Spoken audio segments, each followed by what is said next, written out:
Hoje eu vou ter uma conversa com a Kellie-Jay, também conhecida como Pose Parker.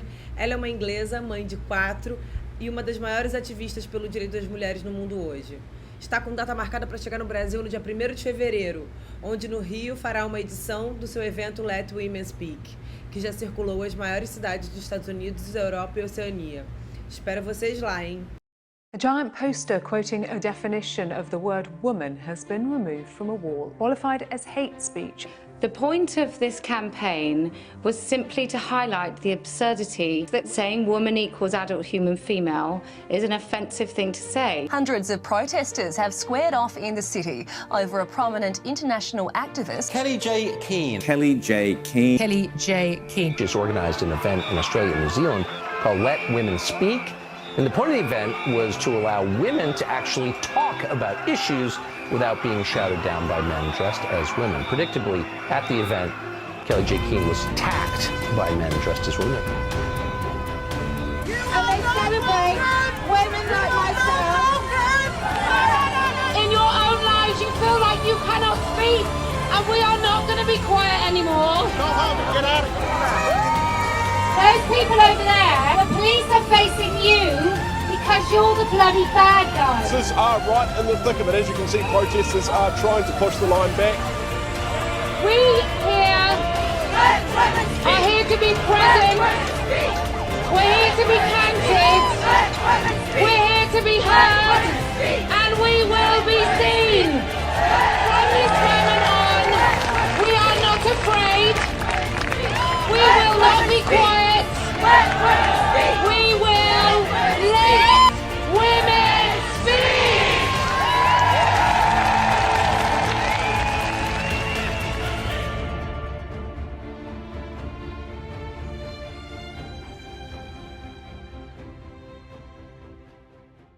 I will ask you to introduce to the Brazilian public.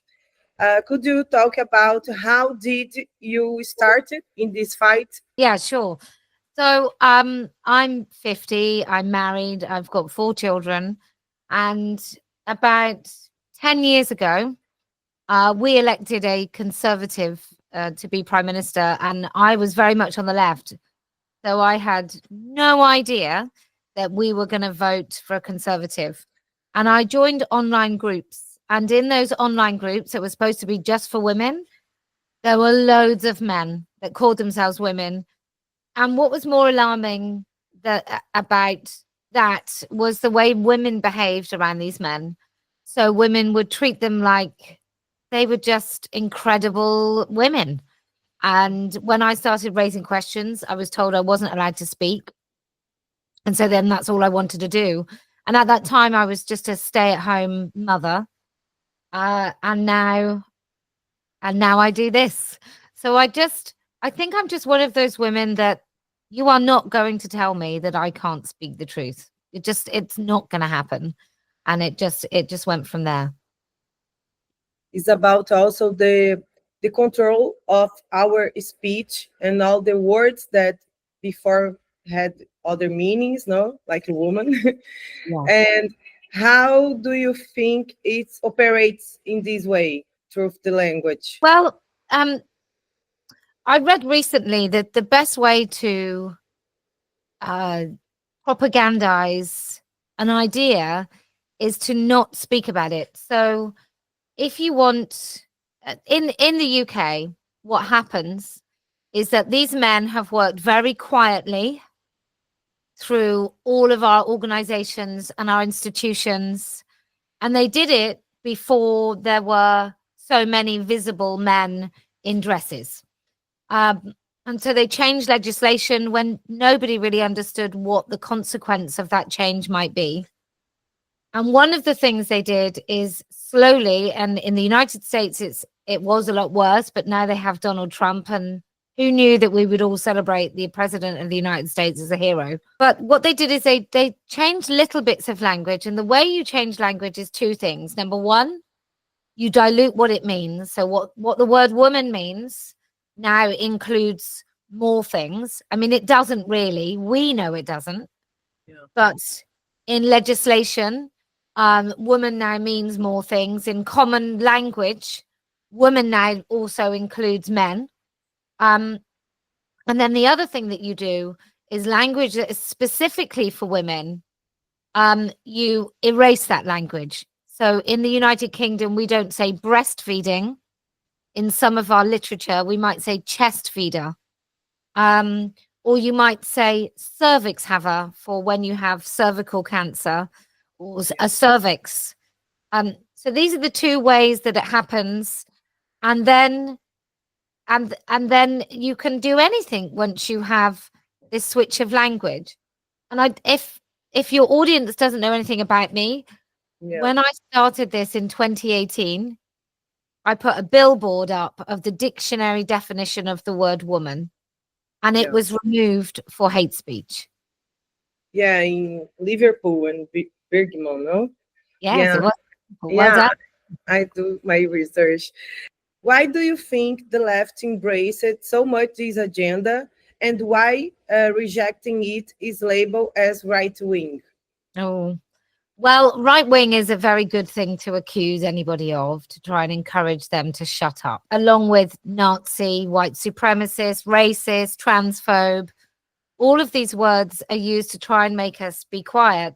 And I think for many people, it works because nobody wants to be accused of being a hateful person. For me, I don't care.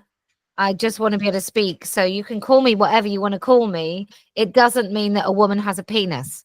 You know, no matter what labels you give me, I'm not going to change my mind. The truth will not alter. There's this idea that kindness and acceptance and tolerance means that you're a good person. What that sometimes means is that your first concern is how you are viewed by other people, not whether what you're saying sterilizes children or eradicates women-only spaces. As long as what you can tell people with your views is that you're a really brilliant, wonderful, kind, caring person, I think you can totally skip what it means to be a kind and accepting person. So that's what I think. That I think the left is really drowning in what I would call bullshit, and it's presenting one thing, it's wanting people to think one thing, and actually it not being true at all. Yeah, I followed all the elections in the UK, and all the politicians saying things like that somebody could grow a cervix. That crazy shit. It was kind of. But what would you say to women who are still afraid to take a stand? Well, I think this is how successful authoritarian cults work: is they want you to be afraid. And there's always the fear. If you look at something like North Korea, if all the people stood up at the same time, there could not be any control of this mass of people. And I think with women, it's the same. And I know in Brazil, there are genuine risks. You know, you genuinely might go to prison. So there are genuine risks, and the violence that you might face is probably a lot worse than in the United Kingdom. But I think you just have to just take a step every day to speaking about it, speaking truthfully, and using the word no a lot. You know, is it okay if that man is in our space? No. Oh, look, that's a woman. No. Yeah. I think you just have to bend it, because all ideologies start with forcing people to say things they know not to be true. Yeah. It's about boundaries, no? Yeah. Can you send a message to the Brazilian press that is still ignoring this issue? What we have to say to the press is legacy media is coming to an end. Mainstream newspapers, television channels, they're all coming to an end. So either you make your mark and you deliver genuine news and the truth to the people, and you don't ignore women, or you will be confined to the history books, because Instagram is just about to be freed up from censorship. I mean, as much as possible, right? So Instagram and Facebook, they've just Mark Zuckerberg has said he's going to release and enable people to have free speech. You've got Elon Musk has got X. There will be other alternative news channels that will use X, and I know Brazilian people don't use X that much, and I think that might be a language issue because it's mainly in English. No. We are the biggest in X. Brazilians are very into it. Yeah. Oh, okay. Well, my mistake. And I also think the whole entire press were against Donald Trump. You know, most of the American press was against him, and he still won. And why was that? Because eventually, if you say the things that mean something to the people, they will listen to you and they will find a way of finding out about you. And I don't say this as a fan of Donald Trump. I just say it as, you know, the mainstream media said one thing and Donald Trump was saying another, and the people just heard something they wanted to hear and they went with him anyway. So I think Brazilian press, you're going to be sorry if you don't pick up this issue. Yeah, recently in the news here, they were talking about the changes in the United States about the policies for trans-identified males in prisons. And here, the commentator was like, sorry for all the prisoners that now need to come back to the male prison. I wish that you could comment about the convicted rapists of 2 women, male rapists identified as Isla Bryson. Well, we still have men in women's prisons, and most of those men are sex offenders. Most of the men that call themselves women are sex offenders in the UK. Whether they change and they pretend to be women before they go in, whether they pretend to be women 5 years before they commit the crime or whatever, they're all pretend to be women. And when Isla Bryson, I can't remember his name, I think his name might be Andrew, when he committed the crimes and got sent to a prison, it was one of the many things that contributed to the end of the First Minister of Scotland, Nicola Sturgeon. So she resigned. In the United States of America, they literally have men raping women in women's prisons, those women getting pregnant. So they now hand out birth control in women's prisons. And going back to your press, they may want to report poor, whatever they might call them, trans women, now having to go into men's prisons. But I have faith that most of the Brazilian people reading that will think, I had no idea that we put rapists into women's prisons. Like, they will just think, hang on a minute, what? Whereas before, they might have just been unaware that this was happening. So even when the news reports something and it's completely against women, there will be enough people who read that who then understand that there is an issue. Yeah. Well, how you deal with violence and threats to you and your family? Good alarm. Yeah. I have electric gates, and I often have personal security when I go and do my events. And we have had to involve the police when they've put my children's photos online. But it just means I'm right. And and violence in the UK, I think, is very, very different to violence in Brazil. I mean, it's just a very different story. I'm not saying we're perfect, but it's a much easier country to be in where we do actually, it's unusual for a woman in my position to be seriously injured. I think that you are like a iconic figure in this battle, no? And I think that you are a mirror for women all over the world, and we are very anxious to receive you in Rio de Janeiro. And I think it will be amazing to see. I can't tell you. Here. I'm so excited. I'm so You excited. need to bring your sunscreen. So white. I said to my husband today, I'm so white. I didn't used to be this white, but I'm very, very white. And I think I'm going to be very careful with the sun. But Just to make like some funny comments, what do you expect to see in Brazil? What you know about our culture? Are you happy to come here? I know good food. Yeah. Very good food. I'm looking forward to. I'm looking forward to the sun. I'm looking forward to Christ the Redeemer. Just everything about Brazil says vibrant, and wonderful.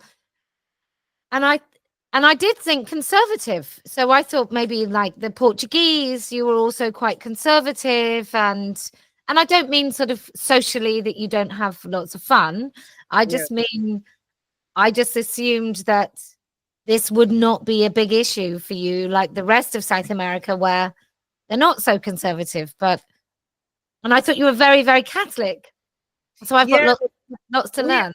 All our cultural elite is very bourgeois, and they bought all these self-ideology.